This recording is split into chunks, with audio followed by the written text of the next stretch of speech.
Bonjour et bienvenue pour un nouvel épisode de Lumière sur la presqu'île. Merci Mélina de nous avoir rejoints aujourd'hui pour partir sur les traces de la commune de Saint-Molf et de son patrimoine.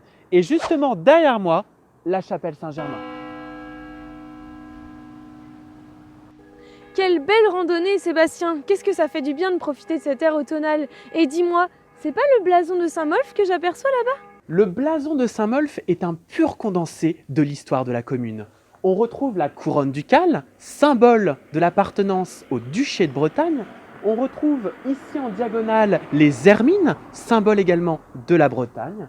L'attachement agricole avec des outils, les épis de blé sur le côté et surtout ce quadrillage qui symbolise tout simplement les marais salants. On retrouve les œillets et la production de sel importante dans notre région.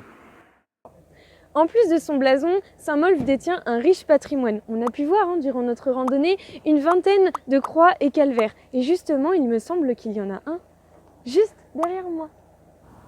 Ce que nous voyons aujourd'hui, c'est la troisième reconstruction du bâtiment qui s'est achevé en 1880. Le seul témoin de cette chapelle que l'on est aujourd'hui, c'est son porche de style roman. Elle est dédiée à Saint-Germain d'Auxerre. À l'intérieur, on retrouve un retable du XVIIe siècle. Et si on allait le voir ?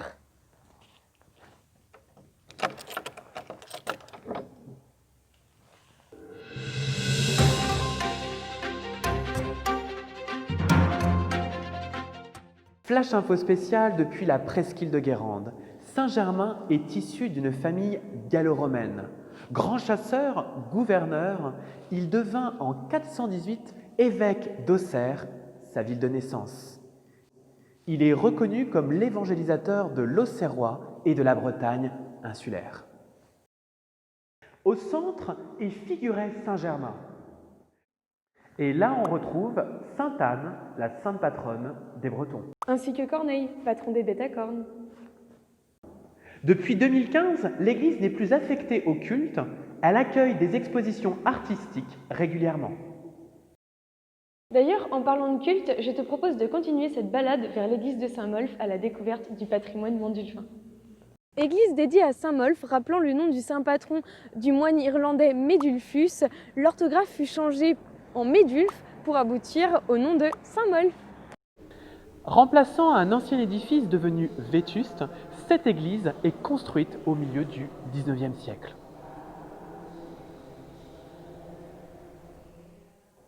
Regarde, on a une chaire à prêcher.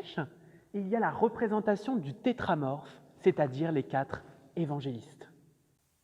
Oui, on retrouve l'aigle de Saint-Jean ou encore le taureau de Saint-Luc. Ainsi que le lion de Saint-Marc et pour finir, l'ange de Saint-Matthieu. Et à très bientôt pour un nouvel épisode de Lumière sur la presqu'île.